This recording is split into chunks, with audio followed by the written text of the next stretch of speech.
Hey, it's Reverend Stephanie Denise. I want to talk to you today about embracing life as an empty nester.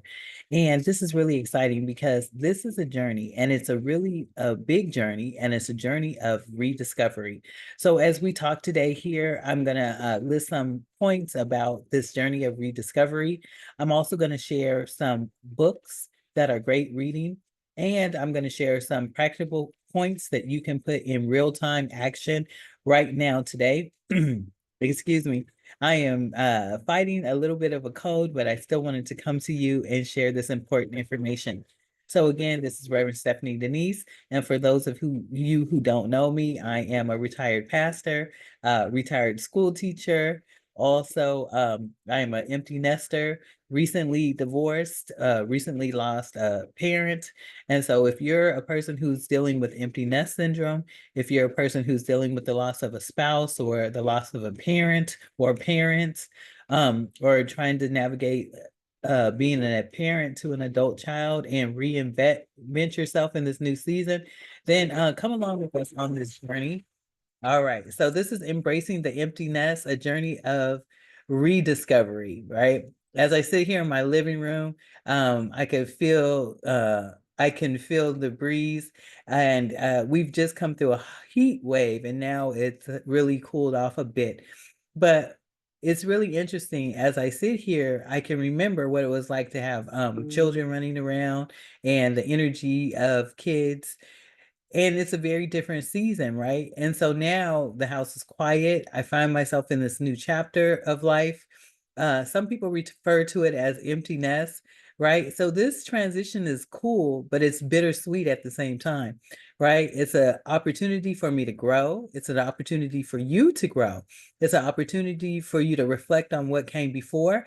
And then also it's an opportunity to rediscover who you are, who you're meant to be in this season. And so that's what makes it really exciting. When my children left for college, of course, I felt a mix of emotions. And you will feel a mix of emotions, right? You feel that pride because your children have successfully navigated high school, graduated from high school, and are now matriculating through college. And so there's a pride that goes with that. But then there's also a sadness, right? There's a sadness, this unexpected sense of freedom also comes about. So not only you have this sadness, but at the same time, you have this sense of, I am free. Now you still may be tethered to your children financially, but there is a sense of freedom that comes. And the role that I had played for so long as mother, caregiver, teacher, that role was beginning to shift, right? And I don't know if you're experiencing that in your life. And if you are experiencing that, know that it is okay. It is okay. This is a part of the natural progression, right? And so as we're shifting, there questions come. Who am I? Who was I? Who am I now? What am I supposed to do without the daily responsibilities of parenting, right? There's so much that is attached to parenting on a day-to-day basis, from what kind of food you're going to eat to the laundry detergent that you buy, to the navigating whatever issues and concerns are coming up with your children, right? There's just so much that goes along with that. The question that comes up for me, or that came up for me, was, wow, what do I do now? And some of you guys know that I retired myself from the classroom 8 years ago through real estate investing. And I help other people to start their real estate investing journey, because I feel like with a foundation of real estate, you can pretty much do whatever you like to do in this season. And so when my kids matriculated into the college atmosphere university, I actually went back to the classroom, right? I felt a call to the classroom. I don't know if it was the quietness. I don't know if it was because that was always a place where I excelled and I had time to actually pour into children, because my own children were already out on their own. I'm not sure, but know that there is a time of exploration and you have to find what makes you happy in this new season. So let's talk about finding a new identity. How do you find a new identity? And do you even need to find a new identity, right? So you might say, hey, there's nothing wrong with me, right? So the empty nest syndrome for some people can be disorienting, but it's also a chance to redefine yourself, redefine who you are. Here are 10 practical steps. All right. So I'm just kind of reading these particular practical steps off of a list that I wrote. Reflect on your passions. This is so important. Take time to think about what truly excites you, right? Sometimes there are things that excite us, but we just kind of stuff it down because it doesn't go along with what was happening for us in life at that moment. So this is a chance to, again, redefine who you are. This is a chance to think about what excites you. Are there some hobbies? Are there some interests that you're interested in? Are there some things that you set aside while you were raising your children? And guess what? You can pick them back up now, right?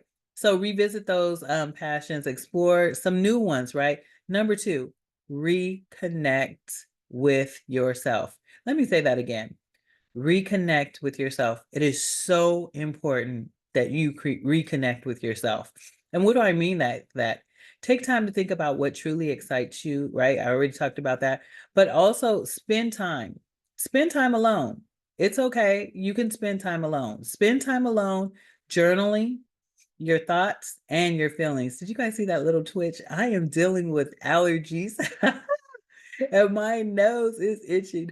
Anyway, go ahead and journal your thoughts and feelings, right?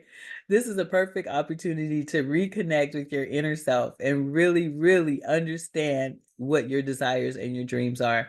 So many times we let go of our dreams so that we can help other people fulfill their dreams, right? And then when we look, we haven't been true to ourselves.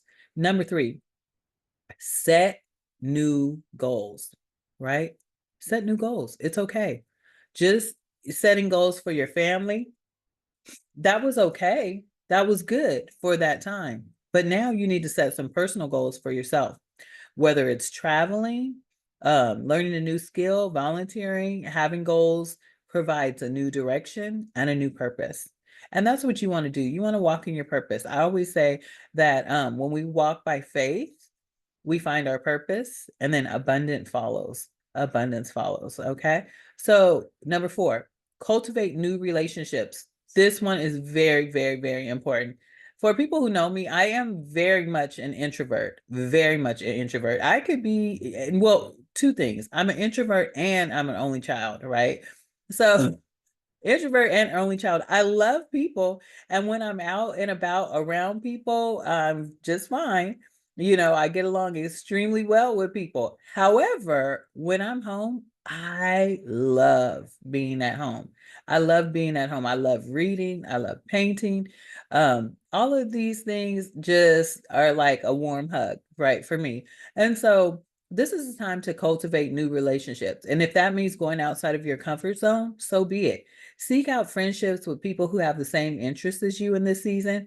Join clubs, attend workshops, participate in community events, and meet new people. Do you know how exciting it is to meet new people? People who look at the world in some ways the same way you do, and some ways differently, right? That helps you to become a more rich individual by learning and sharing with other people. Number five is so important. Number five is so important. Embrace change. Things are different. It's not the same as it was. You have to understand that change is just a natural part of life. It's just a natural part. So embrace this uncertainty that comes in this transition and view it as a cool opportunity for growth, right? A cool opportunity for growth. So important. Number six, prioritize self-care. This is so important. You got to take care of yourself. Right now, I'm dealing with allergies. Right now, I have a little sniffle, throat's a little scratchy, right?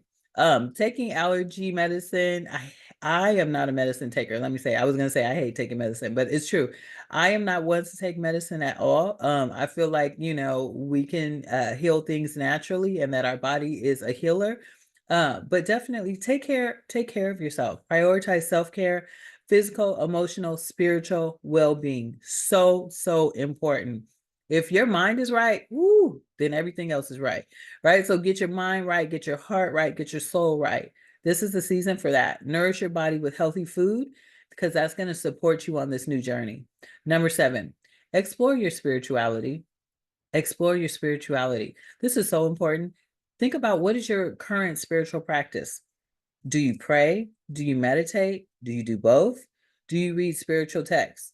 Do you read the Bible, right? Do you read the Quran? What do you read? What are you doing? How are you nurturing your spirit every day, right? How do you provide comfort for yourself? And how do you get clarity, right? How are you able to gain wisdom? So really explore your spirituality in this time. Do not neglect that, because that is very, very key. Number 8, volunteer, give back, give back to your community. This can be so fulfilling, so fulfilling. We had a friends and family fun day at the site where I am. And it was so fulfilling, because why? The kids and their families and their family friends all got to come together, got to share games and activities together, and they got to eat together and share stories together. And that built such a sense of community. So think about, how can you be a part of community building? Because that is so important and so key in this season. Number 9, travel. Oh my goodness. Travel is so, so rewarding. If possible, explore new places. Now, maybe you don't have the finances, or maybe you do have the finances, but and maybe you feel like, oh, I'm alone. I can't travel as a loner or by myself. But guess what? There are travel groups. There are tons of travel groups, right? So traveling can broaden your horizons, and it can offer fresh perspectives, right? One of the places I told my adult children that I want to take them to is Istanbul, Turkey. I love Istanbul, Turkey. I love it. I love the markets. I love the bazaars. I love the food. I love the culture. I love the people. I love the mix of, you see ancient Christian buildings and architecture, and then you see Muslim architecture. I mean, it's just such a rich amalgamation of what was going on in the time, right? You see things of the Turkish Ottoman. I mean, it's amazing. It's amazing. And there are other places that I've been in the world, but Turkey left a huge imprint on me. And I can't wait to get back. And I want to share it with my children, right? And my children's children, just because I love it. So traveling can broaden your horizons. It can offer a fresh perspective on life as well. And number 10, celebrate you and celebrate your achievements. Take time to acknowledge and celebrate your accomplishments. Big accomplishments, small accomplishments, it does not matter what it is. As long as you are accomplishing something. When I get done with this video for you guys, I'm going to celebrate myself, because you know what? I said that I was going to make the video, and even with a little sniffle, even with allergies, we pushed through, and I am going to celebrate.